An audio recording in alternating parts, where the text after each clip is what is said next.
जय जय श्री राम। मैया सीता मैया की जय, माता लक्ष्मण जी की जय, पवन सुत हनुमान की जय, राम सीता जान की जय। जय जय श्री राम। जय श्री राम। जय श्री राम। जय जय श्री राम।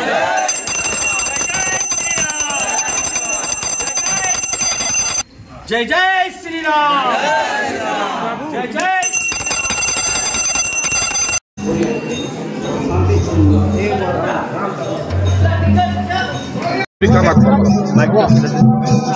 কচুগাঁও শ্রী শ্রী রাম মন্দির বহু প্রতীক্ষিত মন্দির আজি শুভ উদ্বোধন তথা প্রাণ প্ৰতিষ্ঠা হবলৈ গৈ আছে। ইয়াৰ হিন্দু আদিবাসী সান্তাল সমাজৰ দ্বাৰা আৰু আমাৰ অসমৰ মাননীয় মন্ত্ৰী শ্ৰী অশোক সিংহলজীৰ ব্যক্তিগত প্ৰচেষ্টাত এইখন মন্দিৰ আজি সম্পূৰ্ণৰূপে নিৰ্মাণ কাৰ্য হ'বলৈ সক্ষম হৈছে। তাৰ কাৰণে আজি গোটেই এইখন অঞ্চলৰ আদিবাসী সান্তাল আৰু আদিবাসী হিন্দু সান্তাল সমাজৰ তৰফৰ পৰা তথা গোটেই বিচাৰ পৰিবাৰৰ তৰফৰ পৰা গোটেই হিন্দু সমাজৰ পৰা আমি অসমৰ মাননীয় মন্ত্ৰী শ্ৰীযুত অশোক সিংহলদেৱক আমাৰ তৰফৰ পৰা আন্তৰিক তেওঁক ধন্যবাদ জ্ঞাপন কৰিব বিচাৰিছোঁ।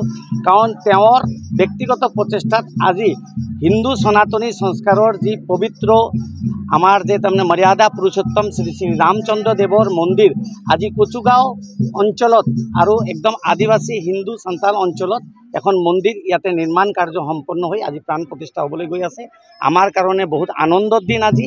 কাৰণ আমি মানে যিদিনাখন প্ৰভু শ্ৰী ৰামচন্দ্ৰৰ অযোধ্যাত প্ৰাণ প্ৰতিষ্ঠা হ'বলৈ গৈ আছিল সেইদিনাখনে আমাৰ অসমৰ মাননীয় মন্ত্ৰীদেৱৰ স্ব ইচ্ছাত এইখন মন্দিৰ মানে নিৰ্মাণ কৰা হ'ব বুলি তেওঁ তাৰমানে কথা দিছিল আৰু তেওঁ তাৰমানে কথা মতে কাম আৰু তেওঁ ইতিমধ্যে এইখন মন্দিৰ নিৰ্মাণ কৰি সম্পূৰ্ণ ৰাইজক আজি উৎসৰ্গ তাৰমানে কৰি দিলে।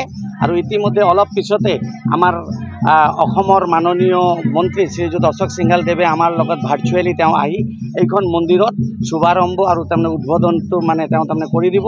আৰু আমাৰ ইয়াতে বিচাৰ পৰিবাৰৰ ৰাষ্ট্ৰীয় স্বয়ংসেৱক সংঘৰ আমাৰ ধুবুৰী বিভাগৰ বিভাগ কাৰ্যবাহ শ্ৰী শতদল কুণ্ডু মহোদয়, ইয়াত সংঘচালক শ্ৰী দেৱব্ৰত গুপ্তা ডাঙৰীয়া, ইয়াত জিলা প্ৰচাৰক শ্ৰীযুত দেৱব্ৰত পাঠক ডাঙৰীয়া আৰু বিচাৰ পৰিবাৰৰ সকলো আৰু হিন্দু সমাজৰ হিন্দু সান্তালী সমাজৰ সকলো ব্যক্তিৰ উপস্থিতিত আজি এইখন মন্দিৰৰ শুভ উদ্বোধন তথা প্ৰাণ প্ৰতিষ্ঠা কাৰ্যক্ৰম অলপ পিছতে আমি আৰম্ভ কৰিবলৈ গৈ আছোঁ। আৰু এইখনতে মই গোটেই হিন্দু সমাজৰ গোটেই সান্তালী সমাজৰ গোটেই এইখন অঞ্চলত বসবাস কৰা বিভিন্ন জাতি ধৰ্ম বৰ্ণ নিৰ্বিশেষে সকলোকে মৰ্যাদা পুৰুষোত্তম শ্ৰী শ্ৰী ৰামচন্দ্ৰ দেৱৰ শ্ৰীচৰণত প্ৰণিপাত জনাই সিহঁতৰ সকলৰ মংগল কামনা কৰিছোঁ।